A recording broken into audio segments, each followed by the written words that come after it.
ஓம் ஹரீம் ஆதித்யாய சோமாய மங்களாய புதாயஜ குரு சுக்ர சனிப்பியச்ச ராகவே கேரவே நமக.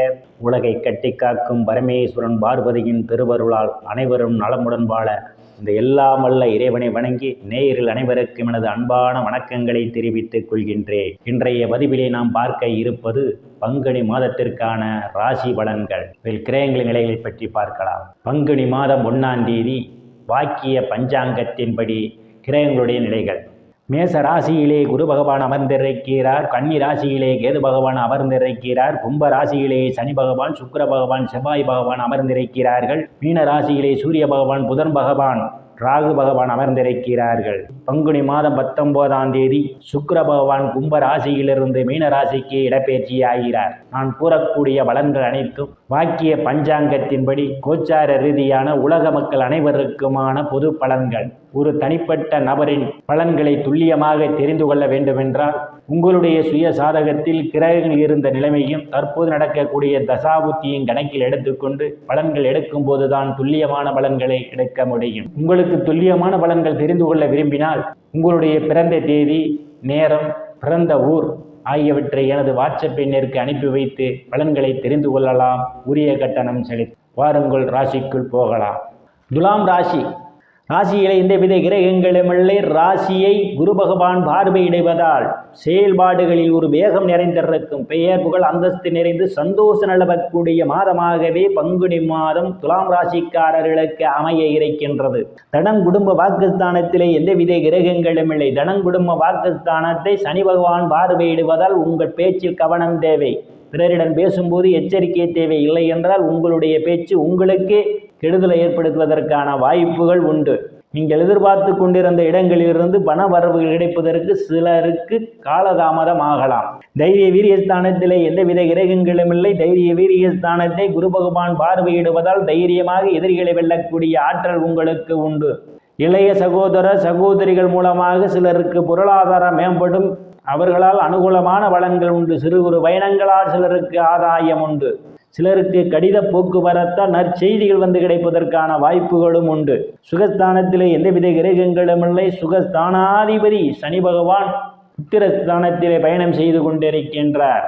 தாயினுடைய அன்பும் ஆதரவும் சிலருக்கு கிடைக்கும். தாய் வழி உறவுகளால் சிலருக்கு ஆதாயம் உண்டு. பூமி, வீடு, வாகனம் வாங்க நினைப்பவர்கள் ஆசைகள் எல்லாம் பூர்த்தியாகும். பழைய வாகனத்தை மாற்றி புதிய வாகனம் வாங்குவதற்கான யோக அமைப்புகள் சிலருக்கு கூடி வருகிறது. விவசாயிகளுக்கு புதிய ஒப்பந்தமும் விளைபொருளுக்கு தகுந்த விலையும் கிடைக்கும். ரியல் எஸ்டேட்டை நடத்துபவர்கள் எல்லாம் கூடுதலான வருமானத்தை பெறுவார்கள். உறவினர்களிடம் இதுவரை இருந்து வந்த மனக்கசப்புகள் எல்லாம் மாறி நல்ல நட்புணர்வு ஏற்படுவதற்கான வாய்ப்புகளும் உண்டு. புத்திரஸ்தானத்திலே சனி பகவான் ஆட்சி பலத்தோடு அமர்ந்திருப்பதால் புத்திர பாக்கியம் எதிர்பார்த்து கொண்டிருப்பவர்களுக்கெல்லாம் காலதாமதமாகலாம். சிலருக்கு புத்திரர்களால் சில பிரச்சனைகள் வருவதற்கான வாய்ப்புகள் உண்டு. புத்திரர்களுடைய உடல் நலனிலே கவனம் எடுத்துக்கொள்வது மிகவும் மிகவும் நல்லது. காதலர்கள் எச்சரிக்கையுடன் நடந்து கொள்ள வேண்டும். இல்லையே உங்களுக்கு பிரச்சனைகள் வருவதற்கான வாய்ப்புகள் உண்டு. சூதாட்டங்களில் ஈடுபடுபவர்கள் இம்மாதம் சூதாட்டத்தை தவிர்த்து கொள்வது மிகவும் நல்லது. ருண ரோக சத்திர ஸ்தானத்திலே ராகு பகவானும் சூரிய பகவானும் அமர்ந்து கொண்டிருக்கிறார்கள். புதன் பகவானும் அவருடன் பயணம் செய்து கொண்டிருக்கிறார். கடன் பிரச்சனையால் அவதிப்படுவோரெல்லாம் கடனில் இருந்து மீள்வதற்கான வாய்ப்புகள் உண்டு. சிலர் கடன் தொகையில் அசலில் வர வைப்பதற்கு சந்தர்ப்ப சூழ்நிலை கூடி வரும். உடல் ஆரோக்கியத்தில் ஏதேனும் பிரச்சனைகள் இருந்தால் உங்கள் உடல் ஆரோக்கியம் மேம்படும். எதிரிகளிடம் இருந்து வந்த பிரச்சனைகள் எல்லாம் தீர்ந்து எதிரிகளுடன் உங்களுக்கு நட்புணர்வு ஏற்படும். களத்திரஸ்தானத்திலே குரு பகவான் அமர்ந்திருக்கிறார். திருமண வயதுடைய ஆண் பெண் இருபாலருக்கும் இதுவரை இருந்து வந்த திருமண தடைகள் எல்லாம் விலகுவதற்கான வாய்ப்புகள் உண்டு. கணவன் மனைவியிடையே ஒரு அந்யோன்யம் நிகழும். வேலை விஷயமாகவும் கருத்து வேறுபாடு காரணமாகவும் பிரிந்த தம்பதிகள் எல்லாம் ஒன்று சேர்வதற்கான வாய்ப்புகள் உண்டு. பங்காளிகளுடன் இதுவரை இருந்து வந்த பிரச்சனைகள் இருந்து பங்காளியுடன் நட்புணர்வு ஏற்படும். கூட்டுத்தொழில் செய்பவர்களுக்கு கூட்டுத்தொழில் மிகவும் சிறப்பாக இருக்கும். அஷ்டமஸ்தானத்திலே எந்தவித கிரகங்களும் இல்லை. அஷ்டமஸ்தானத்தை செவ்வாய் பகவான் பார்வையிடுகிறார். தேவையில்லாமல் பிறருடைய பிரச்சனைகள் தலையிடுவதை தவிர்த்து கொள்வது நல்லது. இல்லையில் உங்களுக்கு பிரச்சனை ஏற்படுவதற்கான வாய்ப்புகள் உண்டு. எச்சரிக்கை தேவை. பாக்கியஸ்தானத்திலே எந்தவித கிரகங்களும் இல்லை. பாக்கிய ஸ்தானாதிபதி புதன் பகவான் ரோகசத்துரு ஸ்தானத்திலே பயணம் செய்து கொண்டிருக்கின்றார். தந்தையினுடைய உடல்நிலையிலே கவனம் எடுத்துக் கொள்வது நல்லது. தந்தையுடன் வாக்குவாதத்தை தவிர்ப்பது மிக மிக நல்லது. அந்நிய மதத்தினருடன் எச்சரிக்கை தேவை. அஷ்டமஸ்தானத்திலே எந்தவித கிரகங்களும் இல்லை. அஷ்டமஸ்தானாதிபதி சந்திர பகவான் இம்மாதத்தினுடைய தொடக்கத்திலே ராசியை பார்வையிடுகிறார். வேலை தேடுபவர்களுக்கெல்லாம் அவரவர் தகுதிக்கேற்றவாறு வேலைகள் கிடைப்பதற்கான வாய்ப்புகள் உண்டு. பதவி உயர்வுக்காக காத்து கொண்டிருப்பவர்களுக்கு பதவி உயர்வு, பாராட்டு கிடைக்கும். அரசியல்வாதிகளுக்கு அரசியலில் நல்ல முன்னேற்றமும் உயர் பொறுப்புகளும் கிடைக்கும். லாபஸ்தானத்திலே எந்தவித கிரகங்களும் இல்லை. லாபஸ்தானத்தை குரு பகவான் பார்வையிடுகிறார். உங்களுடைய தொழிலிலே இரட்டிப்பான வருவாயை பெற முடியும். மூத்த சகோதர சகோதரிகள் மூலமாக பொருளாதாரம் சிலருக்கு மேம்படும். நண்பர்கள் உங்களுக்கு பக்க பலமாக இருப்பார்கள். விரயஸ்தானத்திலே கேது பகவான் அமர்ந்து கொண்டிருக்கிறார். செவ்வாயினுடைய பார்வையும் விரயஸ்தானத்திலே விளைகிறது.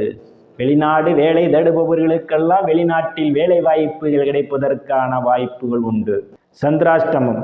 துலாம் ராசிக்காரர்களுக்கு சந்திராஷ்டமம் மார்ச் மாதம் 15ஆம் தேதி அதிகாலை 3:50 முதல் மார்ச் மாதம் 17ஆம் தேதி காலை 9:19 வரை சந்திராஷ்டமம் நடைபெறுகிறது.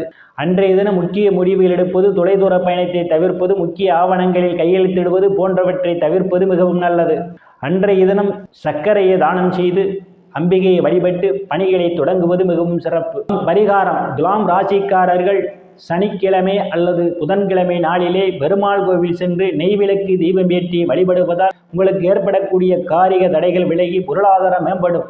துலாம் ராசிக்காரர்கள் இறைவனுடைய திருவருளால் அனைத்து செல்வச் செழிப்பும் பெற்று சிறப்புடன் வாழ அந்த எல்லாம் வல்ல இறைவனை வணங்கி நேயர்களை மீண்டும் அடுத்த பதிவில் சந்திக்கும் வரை விடைபெறுவது ஜோதிடர் ராமன். நன்றி, வணக்கம்.